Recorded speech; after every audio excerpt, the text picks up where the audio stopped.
فيلمنا النهاردة بيبدأ سنة 1970 مع طفل صغير اسمه داني تورنس. حياته عادية جدا، عايش مع أبوه جاك وأمه ويندي في بيت بسيط وهادئ، لكن من جوه داني كان مختلف تماما. وعندنا الأب جاك، كاتب طموح بيحلم يكتب رواية عظيمة، لكن حياته مليانة مشاكل. كان بيعاني من إدمان قديم على الكحول، وده أثر على شغله واستقراره النفسي. وفي وسط كل ده بتجيله فرصة شغل غريبة ومغرية في نفس الوقت، حارس لفندق ضخم ومعزول اسمه فندق الأوفرلوك، موجود في قلب الجبال. الفندق ده بيتقفل تماما في فصل الشتاء بسبب التلج الكثيف، ومحتاج حد يعيش فيه عشان يحافظ عليه. مدير الفندق مستر أولمان بيحكي لجاك قصة مرعبة عن الحارس اللي كان قبله، واحد اسمه تشارلز اللي أصابه الجنون بسبب العزلة الشديدة، وقتل مراته وبناته الاتنين وبعدين انتحر. الغريب إن جاك ما تهزش من القصة دي أبدا، بالعكس جاك بيعتبر الشغل ده هو طوق النجاة، فرصة عمره اللي مش هتتكرر. بياخد مراته ويندي وابنه داني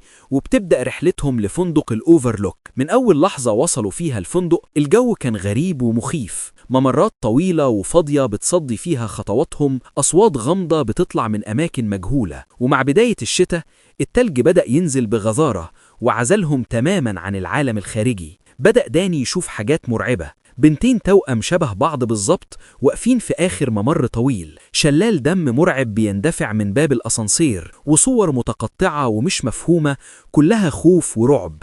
أم ويندي كانت دايما بتحاول تهديه وتطمنه وتقوله إن دي مجرد كوابيس، لكن داني كان عارف ومتأكد إن اللي بيشوفه ده حقيقي. أما جاك فبدل ما يلاقي الإلهام اللي كان بيدور عليه، بقى يقضي أيامه كلها قدام الآلة الكاتبة بتاعته، لكنه مش بيكتب أي حاجة مفيدة. طبعه بقى حاد وعدواني يوم بعد يوم، وابتسامته اتحولت لنظرة مخيفة. الهدوء اللي كان المفروض يبقى نعمة اتحول لجحيم. وفي يوم داني وهو بيلعب في ممرات الفندق بيلاقي نفسه واقف قدام باب الغرفة رقم 237. الغرفة دي بالذات المدير كان حذرهم منها وقال لهم ممنوع تدخلوها نهائياً. فجأة داني بيلاقي باب الغرفة بيتفتح لوحده ببطء. هو واقف مرعوب ومتردد، لكن في نفس الوقت حاسس بقوة غريبة بتشده لجوه، كأنه مش قادر يقاوم. الغرفة دي مش مجرد مكان مقفول، دي صندوق أسود مليان بأسرار الفندق المظلمة، سر مستني حد يكشفه. يا ترى إيه اللي ممكن يكون مستني داني جوه غرفة 237؟